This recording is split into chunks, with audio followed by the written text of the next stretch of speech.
बिस्मिल्लाहिर्रहमानिर्रहीम। शुरू करता हूं अल्लाह के पाक नाम से जो बहुत बड़ा मेहरबान नायत रहने वाला। दोस्तों, बहनों, भाइयों, बुजुर्गों, हम शहाबुद्दीन गौरी की पिछली किस्त 113 में हम बयान कर रहे थे। कुतुबुद्दीन ऐबक के सामने एक कैदी आया था, रूप सिंह, जंग के दौरान, और उसको वो बता रहे थे कि हम जब भी अपने किसी काम की इब्तिदा करते हैं तो अपनी कोशिश, अपनी जिद्दोजहद को अल्लाह ताला पर छोड़ते हैं।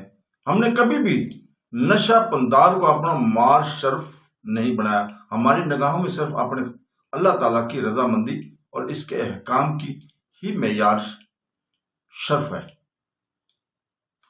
और अब तुम जाओ, इसलिए कि मैंने अभी अपने बहुत से जख्मी की देखभाल करनी है। मेरा ये सलाह तुम्हारे साथ जाता है और तुम ये घोड़ा मुहैया कर देता है। रूप सिंह ने एक बार शक्कर अमेज अंदाज में कुतुबुद्दीन ऐबक की तरफ देखा, फिर इसके छोटे सलार के साथ वहां से हट गया था। जख्मियों की देखभाल करने और इसके बाद खाना खाने के बाद ऐबा अपने खैमे में चला गया था। वो खैमे में गहरी सोचों में डूबा हुआ था। न जाने इसके तफक्कुरात किन बातों के गिर्द घूम रहे थे कि इसी वक्त खैमे के दरवाजे पर कमार देवी नुमादार हुई। फिर हल्की सी आवाज, मीठे लहजे और दिल मोह लेने वाले अंदाज में वो कहने लगी, क्या मैं अंदर आ सकती हूं? ऐबा चौंक पड़ा, अपनी जगह पर खड़ा हो गया। फिर धीमे से लहजे में कहने लगा, आओ। साथ ही इसने हाथ से एक नशिस्त की तरफ इशारा भी कर दिया था। कमार देवी मुस्कुराते हुए आगे बढ़कर इस नशिस्त पर बैठ गई। इसके बाद ऐबा भी अपनी जगह से उठा था, वहां हो बैठा था। गुफ्तगू का आगाज कमार देवी ने किया। कहने लगी, खैमे में मेरे इस तरह दाखिल होने के बाद आपने जो अपनी जगह से उठकर मेरा स्वागत और मेरा इस्तकबाल किया है, इससे एक बात मेरे ज़हन में बैठती है कि कम से कम आपके दिल में, आपके मन में मेरा एहतराम तो है। ऐबा के चेहरे पर हल्का सा तबस्सुम नमदार हुआ। कहने लगा, कुमार देवी, हम मुसलमानों के दिल में हर औरत के लिए ऐसा ही एहतराम होता है। ऐबा जब खामोश हुआ तब कुमार देवी ने फिर इसे मुखातिब किया, क्या आपने मुझे बुलाया है? अभी थोड़ी देर पहले एक लश्करी मेरी तरफ गया था, उसने कहा था कि आप मुझे बुला रहे हैं, क्या ये दुरुस्त है? ऐबा कहने लगा, ये दुरुस्त ना होता तो वो लश्करी नहीं बुलाने क्यों जाता। मैंने आज तुम्हें एक खास मकसद के लिए यहां पे बुलाया है। क्या मकसद? ऐबा की तरफ देखते हुए कुमार देवी ने पूछ लिया था। कुछ देर तक ऐबा सर झुकाकर सोचता रहा, संजीदा हो गया था। इसकी ये हालत शायद कुमार देवी के लिए नाकाबिले बर्दाश्त थी। बेचारी फिक्रमंद से कुछ देर तक इसकी तरफ देखती रही, फिर प्यार और हमदर्दी के मिले जुले जज्बात में पूछ लिया, क्या बात है, आपकी तबीयत तो ठीक है? ऐबा ने गर्दन सीधी की, फिर कुमार देवी को मुखातिब करके कहने लगी, कुमार देवी, मैंने तुम्हें इसलिए बुलाया कि मैं लश्कर के हिस्से के साथ कल सुबह यहां से गजनी की तरफ कूच कर रहा हूं। देखो, सुल्तान ख्वाजम की तरफ एक मुहिम पर रवाना होना चाहता है और इस मुहिम में मुझे अपने साथ ले जाना चाहता है। ख्वाजम दूर शमाल में बर्फानों का इलाका है, बर्फस्तानों का इलाका है। तुम इंतहाई जुनूब के रहने वाले हो, तुम लोगों ने बर्फ तक नहीं देखी होगी, लिहाजा इन इलाकों में तुम खैमा गाह की जिंदगी बसर नहीं कर सकोगे। इस बना पर मैं तुमसे कहता हूं कि तुम कल लश्कर में शामिल होकर गजनी जाने का इरादा तर्क कर दो। मैं तुम्हारे साथ चंद मुसल्लह जवान करता हूं, वो तुम्हें इज्जत और एहतराम के साथ नहर वाला पहुंचा देंगे, जहां तुम अपने बाप, माँ और भाई के साथ पुरसुकून जिंदगी बसर कर सकती हो। देखो कुमार देवी, मेरी हालत तुमसे छुपी हुई नहीं है। मैं तो सारी जिंदगी इसी तरह बसर करता रहा हूं जिस तरह बसर कर रहा हूं। इसलिए मैं गुलाम था। गुलामों की जिंदगी इसी तरह कट जाती है, गुजर जाती है। ना हिंदुस्तान में, ना गजनी में मेरा कोई मुस्तकिल ठिकाना नहीं है, ना कोई मेरा अजीज व अकारब है। यूं जानो मैं एक खाना बदोश हूं और इस पर मुतजाद यह है कि गुलाम हूं। गो कभी सुल्तान ने मुझे गुलाम नहीं समझा। सुल्तान ने अपनी निगाहों में हमेशा मुझे बेटे जैसी इज्जत और एहतराम दिया। ये इनकी मेहरबानी है। इसके बावजूद मैं तुमसे कहूंगा कि लश्कर में रहकर खटियाइयों, मुसीबतों और अपने लिए फाकों और बीमारी को दावत ना दो। ऐबा जब खामोश हुआ तब बड़ी संजीदगी और बड़े गौर से इसकी तरफ देखते हुए कुमार देवी ने पूछ लिया, पहले आप मुझे ये बताएं कि आप गजनी क्यों जा रहे हैं? ऐबा ने गौर से कुमार देवी की तरफ देखा, फिर कहने लगी, ये भी कोई सवाल है? सुल्तान ने मुझे बुलाया है और सुल्तान के बुलावे पर मुझे हर सूरत में जाना है। मैं हुक्म अदूली तो नहीं कर सकता ना। कुमार देवी पहले जैसी संजीदगी में कहने लगी, आपको चूंकि सुल्तान ने बुलाया लिहाजा आपने गजनी जाने का तहिया कर लिया, सो इस बुलावे की वजह से, इस हुक्म की वजह से आपने गजनी को अपनी मंजिल जाना है और अपनी मंजिल की तरफ रवाना होना चाहते हैं। यहां तक कहने के बाद कुमार देवी रुकी, फिर अपनी बात को आगे बढ़ाते हुए कह रही थी, ऐबा मैंने किसी से मोहब्बत की है, किसी को अपनी जिंदगी की मंजिल, किसी को अपनी जिस्त की इंतहा, किसी को अपने जीवन का साथी समझा। अब वही मेरी मंजिल, वही मेरा मकसद मगरब की तरफ सफर करे और मैं जनूब की तरफ चली जाऊं, तो मैं समझती हूँ कि ये बड़ा अहम काना फैसला होगा। इसी तरह आपकी मंजिल गजनी है, क्या आप गजनी की तरफ जाने की बजाय मशरक में कन्नूज का रुख कर सकते हैं? यहां तक कहने के बाद कुमार देवी खामोश होगी, कुछ देर सोचती रही, ऐबा को घूरते रही, दोबारा इसे मुखातिब किया, ये जो आप बार बार अपने आप को गुलाम ख्याल करते हैं, तो क्या आप समझते कि ऐसा करके आप अपने आप को मेरी निगाहों में गिराना चाहते हैं?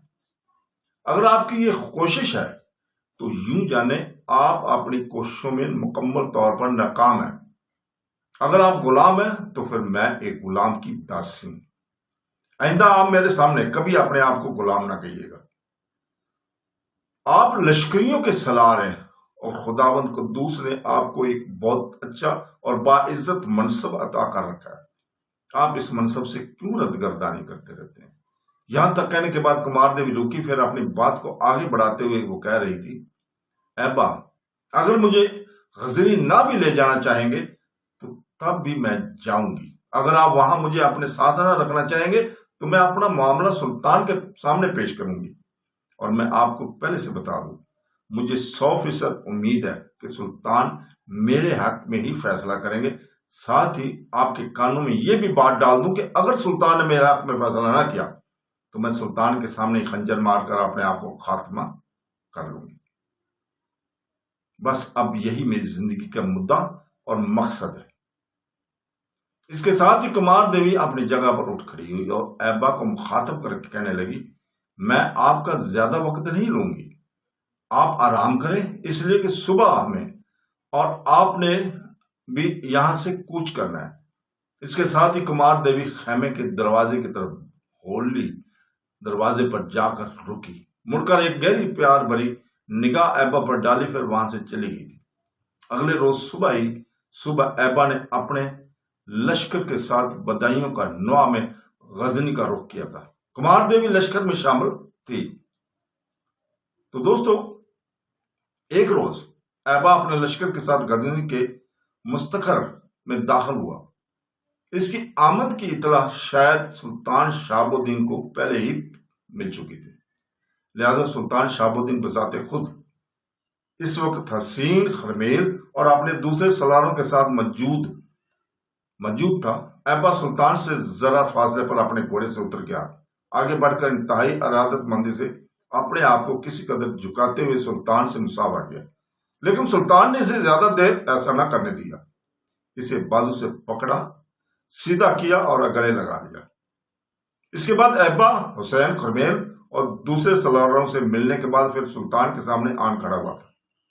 इस मौका पर सुल्तान कुछ देर सोचता रहा, फिर ऐबा को मुखातिब कर कहने लगा, ऐबा तुम्हारी और कुतुबुद्दीन ऐबक की कारगुजारियों की इतला मुखबर बर वक्त मुझे करते रहे हैं और मैं बेहद खुश हूं कि तुमने और कुतुबुद्दीन दोनों ने मिलकर न सिर्फ यह कि मेरी गैर मौजूदगी में अजमेर के नौआ में राजपूतों को ज़ेर किया, बल्कि नहर वाला पर हमलावर होकर इसे फतह करके अपनी ममलकत में शामिल कर लिया। यहां तक कहने के बाद सुल्तान शहाबुद्दीन गौरी जब रुका तब ऐबा बोला और कहने लगा, सुल्तान मोहतरम, नहर वाले से जो राजपूत शकत उठाकर भागे वो 2 मकामात पर जमा होने लगे थे। इसके अलावा हिंदुस्तान के मुख्तलिफ इलाकों में जो भी राजपूत फैले हुए थे, जो अपने आप को नाकाबिल तस्खीर जंगजू ख्याल करते थे, वो भी कलंजर और बदायूं में जमा होना शुरू हो गए थे। इसके बाद ऐबा ने सुल्तान शहाबुद्दीन को कलंजर और बदायूं पर हमला आवर होने और दोनों में राजपूतों को शिकस्त देने के बाद इन शहरों को अपने सुल्तानत में शामिल करने की तफसील बता दी थी। यहां तक कहने के बाद ऐबा जब खामोश हुआ, तब सुल्तान शहाबुद्दीन गौरी बेपनाह खुशी और इत्मीनान का इजहार करते हुए कहने लगा, मेरी गैर मौजूदगी में तुम लोगों ने एक तरह से सारी निजामती कुव्वतों का खात्मा करके रख दिया। अब मेरे ख्याल में कुतुबुद्दीन ऐबक को किसी दुश्मन का सामना नहीं करना पड़ेगा और वो फतह किए जाने वाले इलाकों में हुक्मरानी करते हुए वहां के हालात को बेहतर और खुशहाली के लिए काम करना शुरू कर देगा। यहां तक कहने के बाद सुल्तान शहाबुद्दीन गौरी रुका, फिर अपनी बात को आगे बढ़ाते हुए कह रहा था, ऐबा मैं समझता हूं हिंदुस्तान में अब हमारी तुर्क नाज और हमारी मुहिमों का एक तरह से खात्मा हो चुका है। बेटे, तुम्हें लश्कर के एक हिस्से के साथ गजनी इसलिए बुलाया कि ख्वारिज़म के हालात में ऐसी तब्दीली पैदा हो गई है कि आने वाले दौर में हमारे लिए दुश्वारियां और इंतहा किस्म की पेचीदगियां खड़ी कर सकते हैं। लिहाजा मैं वो वक्त नहीं आने देना चाहता। मैं चाहता हूं कि कबल इसके कि वहां के हालात हमारे लिए मुसाइब और आराम का दर खोल लें, हम पहले ही इन पर काबू पाकर न सिर्फ अपने इलाकों बल्कि अपनी सरहदों को भी दुश्मनों की तर्कनाज और यलगार से महफूज कर ले। यहां तक कहने के बाद सुल्तान शहाबुद्दीन गौरी रुका, फिर ऐबा को तरफ मुखातिब करते हुए कहने लगा, ख्वारिज़म से मुतल्लक अभी मैं तुम्हारे साथ तफसील से बात गुफ्तगू नहीं करना चाहता कि वहां किन इलाकों का रुख करना है, कैसे और किन दुश्मनों के खिलाफ हरकत में आना है। अभी तुम लगातार सफर करते हुए थके हुए आए हो, लिहाजा मैं चाहूंगा कि तुम आराम करो, अपने लश्कर में वापस जाओ, इनके आराम और क्याम का भी एहतमाम करो। सुल्तान के इन अल्फाज के साथ ही ऐबा पीछे हटा, फिर अपने घोड़े की बाग पकड़कर वहां से हट गया था। इसके हटने के थोड़े ही देर बाद सुल्तान शहाबुद्दीन गौरी के मुहाफिज दस्तों का सलार सुल्तान के करीब आया और धीमे से लहजे में सुल्तान को मुखातिब करते हुए कहने लगा था, सुल्तान मोहतरम, जो लश्कर ऐबा लेकर आया, इस लश्कर में हिंदुस्तान से एक लड़की भी आई है। वो आपकी खिदमत में हाजिर होकर अलहदगी में कुछ कहना चाहती है। अपने चेहरे पर अपनी गुफ्तगू से वो बेचारी मुसीबत की मारी लगती है। लोगों से वो पूछती रही कि सुल्तान के मुहाफिज दस्तों का सलार कौन है, लिहाजा एक लश्करी इसे मेरे पास ले आया। लिहाजा इसने मुझसे गुजारिश की है कि वो सुल्तान की खिदमत में हाजिर होकर कोई नालिश पेश करना चाहती है। मुहाफिज दस्तों का सलार जब खामोश हुआ, तब करीब ही खड़े हसीन खरमेल ने पहले एक गहरी निगाह सुल्तान पर डाली, फिर मुहाफिज दस्तों के सलार को मुखातिब कर कहने लगा, यह भी तो हो सकता है कि वो लड़की ऐबा की नगाहों से ओझल रहते हुए लश्कर में शामिल हो गई और यहां आकर सुल्तान को नुकसान पहुंचाना चाहे। इसी बिना पर वो अलहदगी में गुफ्तगू करने की तमाश कर रही। यहां तक कहते कहते हुसैन खरमेल को रुक जाना पड़ा, इसलिए कि अपने मुहाफिज दस्तों के सलार को मुखातिब करते सुल्तान खुद बोल उठा था, देखो इस लड़की को पहले यहां मेरे पास लेकर आओ। पहले मैं ये जानूंगा कि वो है कौन, क्या चाहती है। इसके बाद अगर जरूरत पड़ी तो मैं अलहदगी में भी इसकी बात नालिश सुनने के लिए तैयार हूं। तुम जाओ, पहले इसे मेरे पास लेकर आओ। मुहाफिज दस्तों का वो सलार पीछे हट गया। थोड़ी देर बाद वो लौटा, इसके साथ राजकुमारी कुमार देवी थी। कुमार देवी मुहाफिज दस्तों के सलार के साथ सुल्तान के सामने आई, कुछ कहना चाहती थी कि इसे मुखातिब करते सुल्तान ने कहना शुरू किया, बेटी तू बता कौन है, किसके खिलाफ नालिश करना चाहती है। मुझे बताया गया है कि तू ऐबा के लश्कर में यहां पहुंची है। बता क्या इसके लश्कर में किसी ने तेरी हुर्मत की पामाली की है, किसी ने तुमसे ज्यादती की है, किसी ने तुम्हारी हक तलफी की है। बोलो तुम किसके खिलाफ नालिश कर रखती हो। सुल्तान शहाबुद्दीन गौरी के इन हमदर्दाना और शफीकाना अल्फाज पर कुमार देवी बेचारी फूट पड़कर रोने लगी। इसकी हिचकियां और सिसकियां बुलंद होना शुरू हो गई। यह सूरत सुल्तान शहाबुद्दीन गौरी और इर्द गिर्द खड़े सब सलारों और मुहाफिज दस्तों के सलार के लिए बड़ी हैरत अंगेज और तशवीशनाक हो गई थी। सुल्तान आगे बढ़ा, शफकत भरा हाथ इसके कुमार देवी के सर पर रखा, फिर पहले की निस्बत दोबारा शफीकाना और मोहब्बत भरे लहजे में कहने लगा, बेटी जिस तरह तुम फूट फूट कर रोई हो, मैं ये अंदाजा लगा रहा हूं कि तू दुखी है, गमजदा हालात से गुजरते हुए यहां पहुंची है। बता तुझ पर क्या मुसीबत टूटी। अगर मेरे लश्कर में तेरे साथ किसी ने ज्यादती की है और ज्यादती करने वाला अगर मेरा सलार भी हुआ और एक तरफ रहा खुद मेरा करीबी अजीज भी हुआ, तो बेटी अपने दिल में ये ठान रख लो, वो भी सजा से नहीं बचेगा। अब बता क्या मामला है, खुलकर बता। कुमार देवी बेचारी कुछ देर तक जमीन की तरफ देखती रही, हिचकियां लेती रही। फिर सर पर बांधे हुए रुमाल से इसने अपनी आंखें खुशी की, अपने आप को संभाला। एक गहरी सोच में होंठ काटते हुए सुल्तान की तरफ देखा, फिर दुख भरे अंदाज में कहने लगी, सुल्तान मोहतरम, शायद आपने मेरा नाम सुन रखा होगा, मैं कुमार देवी हूं। इस द्वार पर सुल्तान चौंका, फिर बड़े गौर से कुमार देवी की तरफ देखते हुए कहने लगा, क्या तुम नहरवाला के राजा भीमदेव की बेटी राजकुमारी कुमार देवी हो? कुमार देवी बेचारी इस मौका पर मुंह से कुछ न बोली। इस बात में जब इसने गर्दन हलाई तो इसकी आंखों से फिर आंसू टपक पड़े थे। इसकी यह हालत देखते हुए सुल्तान पिघल गया था। एक बार फिर इसके सर पर हाथ फेरा और कहने लगा, क्या बात है बेटी, तुम्हारे और ऐबा के दरमियान तो बड़े अख्तलाफात हो गए थे और यहां तक सुना था कि तुमने एक मंदिर में जाकर सौगंध खा ली थी कि जब तक ऐबा को कत्ल नहीं करोगी इस वक्त तक तुम शादी नहीं करोगी। और अब तुम ऐबा के लश्कर में कैसे मिल गई हो? क्या ऐबा ने तुम्हें जबरदस्ती उठवाया है? तुम इसके साथ नहीं रहना चाहती हो? सुल्तान के इन अल्फाज पर कुमार देवी चौंकी, सुल्तान की तरफ देखा, फिर शुरू से आखिर तक इस बेचारी ने अपने अगवा होने वाले हिस्बे बिजा में रहने वाले अब्बा के वहां से निकालने, अपने बाप के पास जाने, अपने बाप के हाथ से निकलकर ऐबा के लिए लश्कर में शामिल होने और नफरत की बजाय ऐबा से बेपुनाह मोहब्बत करने और इसे हासिल करने की ख्वाहिश रखने की सारी तफसील सुल्तान से बता दी और यहां तक कहा कि मैं मुसलमान हो चुकी हूं। ये सब कुछ जानने के बाद सुल्तान के चेहरे पर हल्का सा तबस्सुम नमूदार हुआ। फिर बड़े प्यारे अंदाज में सुल्तान ने कुमार देवी का सर थपथपाया, कहने लगा, बस इतनी सी बात है बेटी, ये तो कोई बात ही नहीं, इसमें तुम्हें रोने और हिचकियां लेने और यूं आंसू बहाकर अपने आप को गमजदा और दुखी करने की क्या जरूरत थी? ऐबा से मुतल्लिक तो फिक्रमंद क्यों हो रही थी जा रही है? ऐबा कोई बर्फ से लदा हुआ हिमालय का कोस्तानी सिलसिला तो नहीं है जिसे तुम अबूर नहीं कर सकते। इसकी हैसियत मेरे यहाँ अजीज और हरदल अजीज बेटे किसी है। अगर तुम ऐबा को हासिल करना चाहती है और इसको ना हासिल करने की वजह से तुमने अपनी हालत ये बना रखी है, तो बेटी फिर मुतमईन रहो, ऐबा तुम्हें जरूर अपनाएगा और हर सूरत में तुम्हें अपनी जिंदगी का साथी बनाएगा, ये मैं तुम्हें जमानत देता हूं। अब मजीद बेटी तू बोल क्या चाहती है?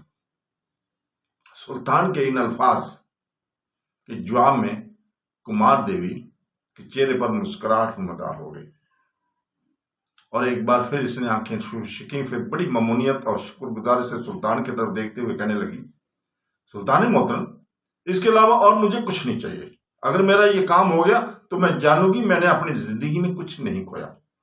कुमार देवी जब खामोश हुई तो सुल्तान ने फिर इसको मुखातिब किया, कुमार देवी, मेरी बेटी, अगर तुम ऐबा के लिए अपना माता पिता अपने भाई को छोड़कर नहरवाला से निकल सकती हो, अगर तुम ऐबा को हासिल करने की राजमाल की जिंदगी तर्क करके खैमागाह की मुसीबतें बर्दाश्त कर सकती हो, अगर तुम ऐबा की मोहब्बत में बधाइयों से लेकर यहाँ गजनी तक सफर की कठिनाइयां बर्दाश्त कर सकती हो, तो क्या हम तुम्हारे लिए ये भी नहीं कर सकते कि तुम्हें ऐबा की जिंदगी का साथी बना दे? मेरी बेटी मुतमिन है, ख्वारिज़म की मुहिम से फारिग होने के बाद इस वक्त ऐबा यहाँ से फारिग होगा, मशरक का रुख करेगा, तो मैं तुम्हें इस बात की जमानत देता हूं कि तुम इसके साथ इसकी बीवी की हैसियत से सब्र करोगे। इसके अलावा अगर तुम चाहती हो तो कहो। इस बार एक बार फिर कुमार देवी की हालत खुशकुन हो गई थी। बेपनाह खुशी का इजहार करते हुए कहने लगी, नहीं सुल्तान मोहतरम, मैं जिंदगी भर आपकी ममनून और एहसानमंद रहूंगी। मैं सोच भी नहीं सकती थी कि वक्त का सुल्तान मुझे बेटी के घर पुकारेगा। मैं सोच भी नहीं सकती थी कि इस कदर शिफिकाना बर्ताव करते हुए आप लम्हों के अंदर मेरा मसला हल कर लेंगे। कुमार देवी जब खामोश हुई तब सुल्तान ने फिर इसे मुखातब किया। बेटी, अब तू बता, तू कहाँ काम करना पसंद करेगी? इस पर धीमे से लहजे में कुमार देवी बोल उठी। सुल्तान मोहतरम, जो लश्कर ऐबा लेकर आया है इसमें औरतें शामिल हैं। मैं पहले भी इन्हीं के साथ रह रही थी। मैं चाहूंगी कि अब भी मुझे वहां रहने की इजाजत दे दी जाए। सुल्तान के लबों पर मुस्कुराहट नमदार हो गई और कहने लगे, बेटी, जैसा तू चाहती है कर। ऐबा के मामले में तो बिल्कुल मुतमिन हो जा। यूं जान के तेरा काम हो चुका है। अब तू जा और जाकर आराम कर, इसलिए कि तू भी एक लंबा सफर तय करके आई है। इसके साथ ही जब कुमार देवी ने आगे बढ़कर और कदर झुककर ममनूनियत और शुक्रगुजारी के अंदाज में सुल्तान के पांव पकड़ना चाहे तो सुल्तान बिदकने के अंदाज में पीछे हट गए। कुमार देवी को इसके बाजू से पकड़कर ऊपर उठाया, फिर हैरत से इसकी तरफ देखते हुए कहने लगा, मेरी बच्ची, तेरी हैसियत हमारे यहां बेटियों की सी है। तुम्हें एक मामूली से काम के लिए मेरे पांव में पड़ने की क्या जरूरत है? मेरी बच्ची, तूने अपना हक मांगा है और तुझे तेरा हक हर सूरत में मिलकर रहेगा। इसके साथ ही फिर सुल्तान ने इसका सर थपथपाया और कहने लगा, अब तुम जाओ और जाकर आराम कर। इसके साथ ही कुमार देवी वहां से हटी और ऐबा के लश्कर की तरफ चली गई थी। तो दोस्तों, यहीं रुकते हैं। इससे आगे हम इंशाअल्लाह ताला अगली किस्त बयान करेंगे। अल्लाह हाफ़िज़।